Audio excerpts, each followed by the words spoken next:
కూటమి ప్రభుత్వం ఏర్పడి సరిగ్గా నెల రోజులవుతుంది.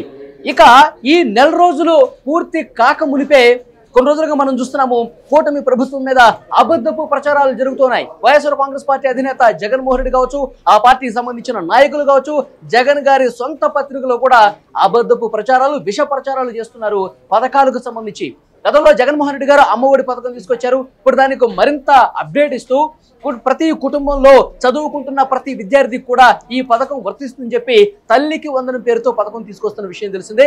మేనిఫెస్టోలో చాలా స్పష్టంగా చెప్పారు, స్కూల్కి వెళ్లే ప్రతి విద్యార్థి కూడా కుటుంబంలో ఎంతమంది చదువుకుంటే అంతమందికి తల్లికి వందనం పథకం అమలవుతుందని చెప్పి చాలా స్పష్టంగా చెప్పినటువంటి పరిస్థితి. కానీ ఇప్పుడు వైఎస్ఆర్ కాంగ్రెస్ పార్టీ దాన్ని పూర్తిగా విష ప్రచారం చేస్తూ, అబద్ధ ప్రచారం చేస్తూ ఇంకా జూన్ నెల వచ్చినప్పటికి కూడా, కుటుంబ ప్రభుత్వం ఏర్పడినప్పుడు కూడా ఇంకా ఈ పథకం ఎందుకు అమలు కావట్లేదు, మళ్ళీ ఒక విద్యార్థికి ఇస్తామని చెప్పి వాళ్ళు ఏదైతే మేనిఫెస్టో ఇచ్చారో దానికి తిరోధకాలు ఇస్తున్నారంటూ అబద్ధ ప్రచారాలు చేస్తున్నారు. కూటమి ప్రభుత్వం యూటర్న్ తీసుకుంది ఈ పథకానికి సంబంధించి అంటూ పెద్ద ఎత్తున విష ప్రచారం జరుగుతున్నటువంటి సిచ్యువేషన్ కనిపిస్తుంది. ఒకసారి జగన్ గారి పత్రికలో వచ్చినటువంటి ఆ విష ప్రచారాన్ని ఒకసారి మీరు చదివినిపించే ప్రయత్నం చేస్తా. కూటమి ప్రభుత్వం తల్లికి వందనం మీద యూటర్న్ తీసుకుందంట. ఇంట్లో ఎంతమంది ఉంటే అంతమందికి ఇస్తామని ఎన్నికల్లో హామీ ఇచ్చింది, కరెక్టే. స్కూల్కి వెళ్లే ప్రతి విద్యార్థికి 15,000 రూపాయలు జమ చేస్తామని మేనిఫెస్టోలో ప్రకటించారు. జీవో నెంబర్ 29లో ఒక్క తల్లికి మాత్రమే తల్లికి వందనం స్పష్టీకరణ. జీవో నెంబర్ 29లో ఇక్కడ మనం చాలా క్లియర్గా మాట్లాడుకోవాలి. 29లో జీవో నెంబర్లో ఒక్క తల్లికి మాత్రమే, ఒక్క తల్లికే కదండి. ఇప్పుడు ఒక తల్లికి 3-4 పిల్లలు ఉన్నారనుకోండి, స్కూల్కి వెళ్ళేవాళ్ళు, వాళ్ళు 4గురికి వస్తుంది, తల్లికి మాత్రమే అదే తల్లికి జమ అవుతుంది కదా, ఒక్క తల్లికి మాత్రమే అని పెట్టారంటే కరెక్టే కదండి పెట్టింది. దీన్ని విమర్శిస్తారా?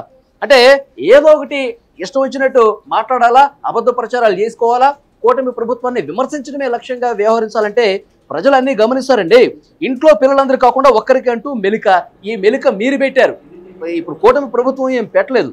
5 ఏళ్ల డేటా ఉన్న లబ్ధిదారుల ఎంపిక పేరుతో తాత్సారం చేస్తున్న సర్కార్ అంట. ఇన్నాళ్లకు కేవలం గైడ్ లైన్స్ మాత్రమే జారీ. ఇన్నాళ్లకు ఎన్ని సంవత్సరాలు అవుతుందండి? ఇన్నాళ్లకు జీవో జారీ అంటే కూటమి ప్రభుత్వం ఏర్పడి సంవత్సరాలు అయిపోయినాయా? చంద్రబాబు గారు 4వసారి ముఖ్యమంత్రిగా ప్రమాణ స్వీకారం చేసి, డిప్యూటీ సీఎంగా పవన్ కళ్యాణ్ ప్రమాణ స్వీకారం చేసి సంవత్సరాలు అయిపోయినాయా? ఒక నెలే కదండి, ఒక నెల ఇవాళకి సరిగ్గా నెల రోజులుగా వస్తుంది. ఇన్నాళ్లకు అని చెప్పి ప్రచారం చేస్తున్న పరిస్థితి కనిపిస్తోంది. జగన్ గారు అయితే అన్ని పథకాలకు సంబంధించి జూన్ నెలలోనే ఆ పథకాలకు సంబంధించిన నిధులు వేసేవాళ్ళు అని చెప్పి, బటన్ నొక్కేవాళ్ళు అని చెప్పి ఈ పత్రికలో రాశారు. ఇప్పుడు వాళ్ళు అధికారంలోకి వచ్చిందే, ఫలితాలు వచ్చిందో 4వ తారీఖు, ప్రమాణ స్వీకారాలు చేసింది 12వ తారీఖు, ఇవాళకి సరిగ్గా నెల. ఇప్పుడు ఈ జూన్ నెలలోనే మొత్తం ఎట్లా అండి? ఇప్పుడు మీరు అన్ని ఖజానాలు ఖాళీ చేసేసి పూర్తిగా వేల కోట్ల రూపాయలు కుంభకోణాలు చేసి ఖాళీ కుండలు మిగిల్చి జగన్ గారు అన్నీ సర్దుకొని చూసుకునేసరికి మొత్తం చెమటలు పట్టే పరిస్థితి కనిపిస్తుంది ఇప్పుడు కూటమి అధికారంలోకి వచ్చిన నాయకులకి. అవన్నీ సర్దుకొని ఏ పథకానికి ఎంత ఇవ్వాలి, ఎవరు లబ్ధిదారులు ఉన్నారు, గతంలో అర్హత లేని వాళ్ళకు కూడా మీరు డబ్బులు ఇచ్చిన పరిస్థితి ఉందట. సో అవన్నీ చూసుకోవాల్సిన అవసరం కనిపిస్తుంది. మీ పార్టీకి సంబంధించిన కార్యకర్తలు వాళ్ళ అర్హత లేకపోయినా వాళ్ళకి కావాల్సుకుని వాళ్ళని లబ్ధిదారులుగా చేర్చి కోట్ల రూపాయల కుంభకోణం చేశారని చెప్పి విమర్శలు వస్తున్నాయి కదా. సో ఇవన్నీ చూసుకొని చేయాలంటే ఇప్పుడే ఒక నెల అయింది, ఇంకో 10 రోజులు సమయం పడుతుంది. కానీ పక్కాగా ప్రతిదీ అమలు చేస్తామని చెప్తుంది కూటమి ప్రభుత్వం. చంద్రబాబు గారు సంతకాలు ఒకేసారి 5 చేశారు. దీన్ని గుర్తుపెట్టుకోవాల్సిన అవసరం కనిపిస్తుంది. ఈ విష ప్రచారాలన్నీ కూడా తిప్పి కొట్టాల్సిన అవసరం కనిపిస్తోంది. ఏదో ప్రతిపక్ష హోదా కూడా లేదన్నటువంటి ఒక అక్కసుతో ప్రజలు మీకు ప్రతిపక్ష హోదా కల్పించలేదు, ప్రజలను అడగండి మాకెందుకు కల్పించలేదని చెప్పి. సో దీన్ని కూడా చూడాల్సిన అవసరం కనిపిస్తుంది. ఈ తల్లికి వందనం పథకం ఒకటే కాదండి, తర్వాత ఉచిత ఇసుక విధానానికి సంబంధించి అప్పుడే విమర్శలు కూడా స్టార్ట్ అయిపోయాయి. డబ్బులోకి దండేసుకుంటున్నారని చెప్పి చెప్తా ఉన్నారు. దీని గురించి కూడా మనం డిస్కస్ చేద్దాం. ప్రస్తుతం మనకి లైవ్లో జారీ అయ్యారు పొలిటికల్ లీడర్ కట్టా కార్తీక్, వారితో ఒకసారి మనం మాట్లాడదాం. ఈ విష ప్రచారాలకు సంబంధించి కొంతమంది అనాలిసిస్ చేసే అవసరం కనిపిస్తోంది ప్రస్తుతం.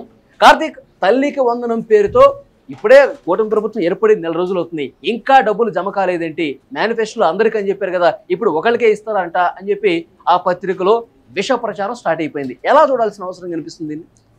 సార్, పథకాలకు సంబంధించి మీరు మంచి క్లారిటీ ఇచ్చారు. సరే, అది ఒక్కసారి మీరు ఎటాకు క్లారిటీ ఇచ్చారు కాబట్టి కొత్త విషయం ఒకటి నేను మీకు చెప్పే ప్రయత్నం చేస్తాను. 2019లో జగన్మోహన్ రెడ్డి గారు 151 సీట్లతోటి అధికారంలోకి వచ్చిన తర్వాత మొదటి నెల పరిపాలన ఎలా ఉంది, చంద్రబాబు నాయుడు గారు మొన్న అధికారంలోకి వచ్చిన తర్వాత జూన్ 4 రిజల్ట్ వచ్చాయి, 164 సీట్లతో కూటమి ప్రభుత్వం ఏర్పడింది. జూన్ 12వ తారీఖు చంద్రబాబు నాయుడు గారు ముఖ్యమంత్రిగా ప్రమాణ స్వీకారం చేశారు. ఈ రోజుకి కరెక్ట్గా 1 మంత్ అవుతుంది. వీళ్ళ పరిపాలన ఎలా ఉంది? ఒక నెల కాలంలో జగన్మోహన్ రెడ్డి అప్పుడేం చేశాడు, ఒక నెల కాలంలో చంద్రబాబు నాయుడు గారు ఇప్పుడు ఏం చేశారు, ఒకసారి మనం మాట్లాడుకునే ప్రయత్నం చేస్తే, ఒక నెల కాలంలో జగన్మోహన్ రెడ్డి గారు ఆలోచన చేసింది ఏంటంటే ప్రజావేదికని విధ్వంసం చేసి కుట్రపూరితంగా దాన్ని ధ్వంసం చేసే ప్రయత్నం చేశాడు. అమరావతిని కిరి చేసే ప్రయత్నం చేశాడు.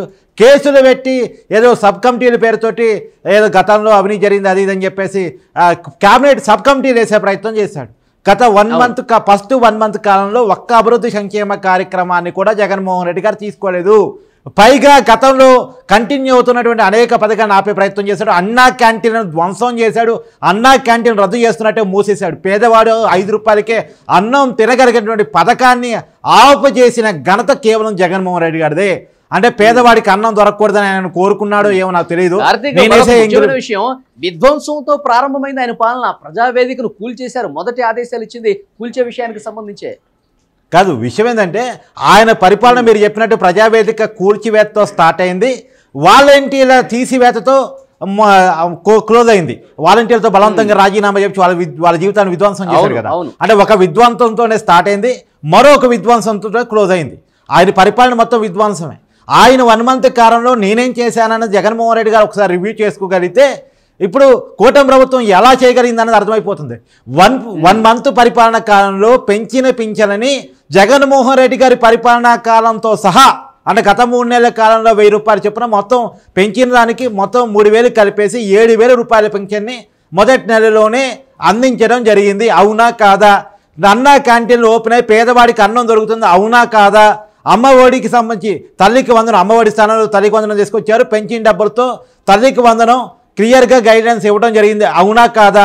గైడెన్స్లో మీరేమంటారు? మీరు ఆల్రెడీ వలి గారు మీరు క్లారిటీ ఇచ్చారు ఒకే మదర్కి అని చెప్పేసి. ఒక పిల్లగాడికి ఇచ్చినా లేదా ఇద్దరికి ఇచ్చినా ముగ్గురికి ఇచ్చినా ఒకే తల్లికి అది జమ కావాల్సింది. ఒకే తల్లికి అని కండిషన్ తప్పేలా అవుతుంది? అంటే తల్లిని కొత్తగా క్రియేట్ చేయాలా ఏంది? మనిషికి ఒక అంటే అన్నదమ్ములుగా ఒకే కుటుంబంలో ఉన్నటువంటి పిల్లగారికి మనిషికో తల్లిని క్రియేట్ చేయాలా ఏంది? ఏం మాట్లాడుతున్నారు? మీకంటే మానవ సంబంధాలు తెలియవు, కుటుంబ సంబంధాలు తెలియవు, కుటుంబాన్ని మొత్తం వదిలేశారు. మీరు అందరూ ఆలోచించరు. సో ఒకే మదర్కి ఎంతమంది బిడ్డలు ఉన్నా ఆ మదర్కే డబ్బులు జమ అవుతాయి. ఒకే మదర్ అనే కండిషన్ తప్పు కాదు. పైగా క్లియర్గా దాంట్లో పెట్టిన కండిషన్స్ 2 మళ్ళీ క్లియర్గా నేను చెప్తాను. తల్లికి వందనంలో 2 కండిషన్స్ ఉన్నాయి. ఒకటి మన ఆధార్ కార్డు ఉండాలి, 2 75% ఆధార్ ఉండాలి. స్కూల్కి ఇంటర్మీడియట్ వరకు ఆధార్ ఉండాలి. తప్పే ఉంది. ఇంకోటి కూడా చెప్పారు, ఆధార్ కార్డు ఎవరైనా లేకపోతే అప్లై చేసుకోవడానికి కూడా టైం ఇచ్చారు. ఆధార్ కార్డు ఖచ్చితంగా అప్లై చేసుకోవచ్చు. గ్రామ సచివాలయాల్లో అప్లై చేసుకునే అవకాశం ఉంది, మీ సేవల్లో అప్లై చేసుకునే అవకాశం ఉంది. సో ఖచ్చితంగా అప్లై చేసుకోవచ్చు అనే అవకాశాన్ని ఇచ్చారు. సో ఒకటి ఆధార్ కార్డు అప్లై చేసుకునే అవకాశం ఉంది. సో 75% వాళ్ళు ఖచ్చితంగా స్కూల్కి పోవాలనేటువంటి కండిషన్ కోసం అది పెట్టారు. అది వాళ్ళు మాట్లాడుతున్నది ఇన్నాళ్ళకి వచ్చిందయ్యా జీవో అని చెప్పేసి అన్నారు. ఎన్నాళ్ళ కంటే ఇప్పుడు ఏంది 2-3 సంవత్సరాలు అయిపోయిందా ఈ ప్రభుత్వం ఏర్పడి? నాకు అర్థం కాల. అవును అవును అవును. ఇంకొక విషయం కూడా క్లారిటీ, ఇసుక పాలసీ మీద కూడా ఒక విశ్వాచారం చేస్తూ ఉన్నారు. ఏంటి, లోడింగ్ ఛార్జీలతో ట్రాన్స్పోర్ట్ ఛార్జీతో ఎక్కువ వసూలు చేస్తున్నారు. ఉచిత ఇసుక పేరుకు కానీ ఎక్కువ డబ్బులు అంటే వైసీపీ హయాంలో కంటే ఎక్కువ డబ్బులు కూటమి వసూలు చేస్తుందని. అసలు మీ హయాంలో ఇసుకే దొరకలేదు కదా జగన్మోహన్ రెడ్డి గారు. ఎక్కడ ఇసుకుంది చెప్పండి? మొత్తం వైసీపీ నాయకులు బ్లాక్ మార్కెట్ చేసి ఆన్లైన్లో ఎప్పుడైనా ఇసుక సామాన్యులు దొరికిందా? కెమెరాలు పట్టుకుని నేను వస్తాను, వైసీపీ నాయకులకి నేను ఓపెన్ ఛాలెంజ్ చూస్తున్నాను. ఏ గ్రామం అనేది మీరు డిసైడ్ చేయండి, పులివెందులతో సహా. నేను అలా చెప్తున్నాను, జగన్మోహన్ రెడ్డి గారు సొంత నియోజకవర్గం పులివెందులతో సహా ఎక్కడికైనా కెమెరాలు పట్టుకుని మనం టీవీ రెడీగా ఉంది పోవటానికి. జనంతో మాట్లాడుకుందాం. గత 5 సంవత్సరాల కాలంలో సామాన్యులకు ఇసుక దొరికిందా? మొత్తం వైసీపీ నాయకుల దగ్గరికి పోయి కప్పం చెల్లించి వాళ్ళు ఎంత రేటు చెప్తే అంత రేటుకి ఇసుక కొనుక్కోవాల్సిన పరిస్థితే కదా. పారదర్శకంగా ఇసుక పాలసీ నడిచిందా? ఇసుక మీద కొన్ని వేల కోట్ల రూపాయలు కుంభకోణం చేశారు. ఆన్లైన్లో అసలు స్లాట్లు లేవు, స్లాట్లు అసలు ఉండవు. బుక్ చేసుకుందాం అంటే అసలు ఓపెన్ చేసిన గంట వ్యవధి కాకముందే కూడా పూర్తిగా అన్ని నో స్లాట్ అవైలబుల్. ఎస్, ఇది కదా గతంలో వైసీపీ హయాంలో వచ్చింది.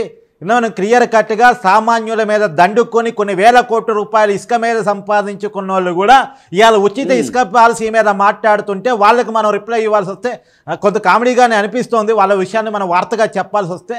కానీ ఏది ఏమైనా మనం ఒక జర్నలిస్టుగా వార్తని చెప్పాలి కాబట్టి వాళ్ళు చేస్తున్న ఒక విష ప్రచారాన్ని ఖండించి ప్రజలకి చైతన్యవంతమైనటువంటి సమాచారాన్ని అందించాలి కాబట్టి మనం ఇంకొకటి అసలు గత ప్రభుత్వంలో ఏం జరిగింది, ఇసుకకి సంబంధించి ఎన్ని వేల కోట్ల రూపాయలు కుంభకోణం జరిగింది అన్ని బయటికి రావాల్సిన అవసరం కనిపిస్తుంది. నేను ప్రత్యేకంగా ఇప్పుడు డిమాండ్ చేస్తున్నా, ఎందుకంటే ఉచిత ఇసుక ఇస్తూ ప్రజలకి పూర్తిగా అండదండగా ఈ ప్రభుత్వం ముందుకు పోతున్నా భవన నిర్మాణ కార్మిక రంగం అందరూ కూడా ఇప్పుడు సంతోషంతో వాళ్ళు పనులు చేసుకుంటూ హర్షాతిరేకాలు వ్యక్తమవుతున్నటువంటి ఈ సమయంలో గత అరాచకానికి సంబంధించి కుంభకోణానికి సంబంధించి అసలు వాస్తవాలు బయటికి తెలియజేయాలి. వెంటనే ఒక కమిటీ ఏర్పాటు చేసి పూర్తి స్థాయిలో విచారణ చేయాల్సినటువంటి అవసరం కనిపిస్తుంది. కార్తీక్ ఏమంటారు? ఎస్, ఖచ్చితంగా గతంలో ఇసుక మీద పెద్ద ఎత్తున దండుకున్నటువంటి విషయాల మీద ఖచ్చితంగా ఎంక్వైరీ చేసి దోషులను తీసుకురావాల్సిన అవసరం ఉంది. కాకపోతే ఏంటంటే చంద్రబాబు నాయుడు గారి ఆలోచన ఎలా ఉంటుందంటే ముందు కేసులో గోలో కమిటీలో కాకుండా ముందు మన డెవలప్మెంట్ మీద దృష్టి పెడదామన్న దాని మీద ఉంటుంది కాబట్టి దాని మీద తక్కువ దృష్టి. ముందు అమరావతి పునర్నిర్మాణం, పోలవరం నిర్మాణం, రాష్ట్రాన్ని మళ్ళీ పరుగులు పెట్టించాలి, కంపెనీని ఆకర్షించాలి, కొంత ఎంప్లాయ్మెంట్ క్రియేట్ చేయాలి. గత 5 సంవత్సరాల కాలంలో రాష్ట్రం చాలా నష్టపోయి ఉంది. ఆంధ్రప్రదేశ్ 2014 విభజితమైన తర్వాత ఈ రోజు వరకు రాజధాని లేని రాష్ట్రంగా మిగిలిపోయింది. కాబట్టి ఈ పరిస్థితుల నుంచి రాష్ట్రాన్ని ముందు బయటకు తీసుకురావాలని దాంతో నుంచి ముందుకెళ్తున్నారు. ఉచిత ఇసుక పాలసీ ద్వారా కావాలంటే వలి గారు మీరు ఒక సీనియర్ జర్నలిస్టు ఏ భవన నిర్మాణ కార్మికుడి దగ్గరికైనా పోండి, వాళ్ళు చాలా హ్యాపీగా ఈరోజు మాకు ఉపాధి దొరుకుతుంది. ఇంకో విషయం చెప్తున్నాను, ఉచిత ఇసుక పాలసీ ద్వారా ఇసుక భవన నిర్మాణ రంగం స్పీడప్ కావడం ద్వారా కొన్ని లక్షలాది కుటుంబాలకు డైరెక్ట్గా ఇండైరెక్ట్గా ఉపాధి దొరుకుతుంది ఆంధ్రప్రదేశ్లో. ఇవాళ గత 5 సంవత్సరాల పరిపాలనా కాలంలో గతంలో కూడా ఒక వీడియోలో చెప్పాను, మీతోనే చెప్పాను, ఏ పనులు లేక పనులన్నీ నిలుపుదల కావటం వల్ల భవన నిర్మాణ కార్మికులు కానీ ఇతర కార్మికులు కానీ ఆంధ్రప్రదేశ్లో పని దొరక హైదరాబాద్కు వచ్చి వాచ్మెన్లు గాను, స్వీపర్లు గాను, డ్రైవర్లు గాను ఇతర మార్గాల్లో పనులు ఎత్తుక్కొని ఉన్నారు. గతంలో బీహారీలు ఎక్కువ వలస వచ్చేసి పనులు ఎత్తుక్కునే వాళ్ళు, కానీ నేపాలీలు వచ్చేవాళ్ళు. కానీ వాళ్ళ స్థానంలో ఆంధ్రప్రదేశ్ ప్రజలు వచ్చేసి హైదరాబాద్లో వాచ్మెన్లుగా, స్వీపర్లుగా, డ్రైవర్లుగా, క్లీనర్గా అనేకమైనటువంటి ఉపాధి మార్గాలను ఎత్తుకునే ప్రయత్నం చేశారు.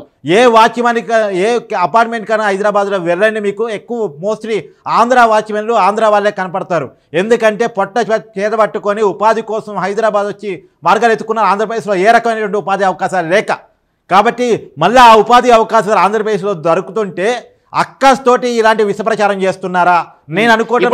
విషప్రచారం చేస్తున్నారు కాబట్టి ఇప్పుడు బాబు గారు కావచ్చు, లోకేష్ గారు కావచ్చు, పవన్ కళ్యాణ్ గారు కావచ్చు, కక్ష సాధింపులకు వాళ్ళు ఎప్పుడు ప్రోత్సాహం అందించరు. కానీ చట్ట ప్రకారం ఏదైతే తప్పు జరిగితే దానికి శిక్ష కంపల్సరీ, చట్టం తరపున తను చేసుకుపోతున్నట్టు కదా.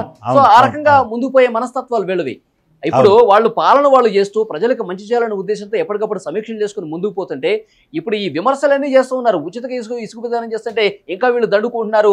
లోడింగ్ ఛార్జీలు, కూలీ ఛార్జీలు, ట్రాన్స్పోర్ట్ ఛార్జీలు పెంచేస్తున్నారు. ఇంకా ఉచిత ఇసుక ఇచ్చి ఏం ఉపయోగం అని చెప్పి వీళ్ళ విమర్శలు వీళ్ళు చేస్తూ ఉన్నారు. దీనికోసమైనా వీళ్ళు అనవసరంగా ఇలాంటి విమర్శలు చేసినందుకైనా గత అరాచకాన్ని, గత కుంభకోణాన్ని బయట పెట్టాల్సిన అవసరం ఉందని చెప్పి సామాన్యులు డిమాండ్ చేస్తున్న పరిస్థితి కనిపిస్తుంది. కార్తీక్, ఎస్, ఇంకొక మాట కూడా నేను చెప్తాను. మరి నేను అనుకోవటం జగన్మోహన్ రెడ్డి రాజీనామా చేస్తారన్న వార్త మీద చర్చ జరుగుతుంది కాబట్టి జగన్మోహన్ రెడ్డి ఎందుకు అసెంబ్లీకి రావట్లేదు అన్న విషయమే చర్చ జరుగుతుంది కాబట్టి సో తను రాజీనామా చేస్తే విజయాన్ని నిలబెట్టాలి, విజయంతో రాజీ కోసం ప్రయత్నం జరుగుతుంది, షర్మిలాతో రాజీ కోసం ప్రయత్నం జరుగుతుంది, కానీ ప్రయత్నంలో ఎక్కడ సఫలం కనబడట్లేదు అనే వార్తలు బయటకు వస్తున్నాయి. కాబట్టి ఈ వార్తలన్నీ సైడ్ ట్రాక్ చేయడం కోసం కూటమి ప్రభుత్వం అభివృద్ధిలో దూసుకుపోతూ ఉంది. సో జగన్మోహన్ రెడ్డి పార్టీలో సంక్షోభం ఎదుర్కొంటా ఉన్నాడు. ఈ చర్చను పక్కదో పట్టించడం కోసం కూటమి ప్రభుత్వం మీద ఒక అబండాలు వేసి విషప్రచారం చేస్తే జనం దుస్థితిని మార్చొచ్చు అనే కారణం చేత ఇలాంటి విషప్రచారాలు చేస్తున్నారేమో అనుమానం నాకు కలుగుతా ఉంది. మరి రైట్. సో మొత్తానికి వైఎస్ఆర్ కాంగ్రెస్ పార్టీ అయితే విష ప్రచారం చేస్తూ ఉంది, అబద్ధపు ప్రచారాలు చేస్తున్న పరిస్థితి కనిపిస్తుంది. ఒక్క నెల రోజులు కాకముందే ఇలాంటి విష ప్రచారాలతో ప్రజల్ని డైవర్ట్ చేయాలని చూస్తున్నారు. ఇప్పుడు తల్లికి వందనం పేరుతో తర్వాత ఉచిత ఇసుక విధానం అని చెప్పి ఈ కూటమి ప్రభుత్వం యూటర్న్ తీసుకుంటుంది. మేనిఫెస్టోలో ఇచ్చింది ఒకటి, ప్రజెంట్ చేసేది ఒకటి అని చెప్పి యూటర్న్ తీసుకుంటుందని చెప్పి వాళ్ళు విష ప్రచారం చేస్తూ జగన్మోహన్ రెడ్డికి అలవాటు. జగన్మోహన్ రెడ్డి హామీల గురించి మాట్లాడుకుంటే ఇప్పుడు మద్యంని నిషేధిస్తా, మద్యం లేకుండా చేస్తా, ఓన్లీ 5 స్టార్ హోటల్ తప్ప ఎక్కడ దొరకకుండా చేస్తా అన్నాడు. ఏ బ్రాండ్లు అమ్ముకున్నాడు, 1000 కోట్ల రూపాయలు అమ్ముకున్నాడు. తర్వాత ఉద్యోగస్తులు అనేక హామీలు కాదు కార్తీక్, మద్యపాన నిషేధం అమలు చేస్తామని హామీ ఇచ్చి దశల వారీగా అమలు చేస్తామని చెప్పి అమలు చేయకపోవడం పెట్టి అంటే మద్యం మీద భవిష్యత్తులో వచ్చే ఆదాయాన్ని కూడా చూపించి వాళ్ళు అప్పులు తెచ్చుకున్నారంటే ఏ విధంగా అర్థం చేసుకోవాలి, ఎలా అర్థం చేసుకోవాలి అసలు? అవును. ఇప్పుడు ఈ విష ప్రచారాన్ని ప్రజలు నమ్మరు, ప్రజల్ని డైవర్ట్ చేయడం కోసమే ఈ రకమైనటువంటి ప్రయత్నం జరుగుతున్నట్టుగా స్పష్టంగా అర్థమవుతుంది. ప్రజలు అన్ని గమనిస్తున్నారు. సో గత ప్రభుత్వంలో జరిగిన అన్ని అక్రమాలకు సంబంధించి విచారణ జరిపించాలని ప్రజలు కోరుకున్న పరిస్థితి కనిపిస్తుంది. చూద్దాం భవిష్యత్తులో ఇంకా ఎలాంటి పరిస్థితులు ఉంటాయి.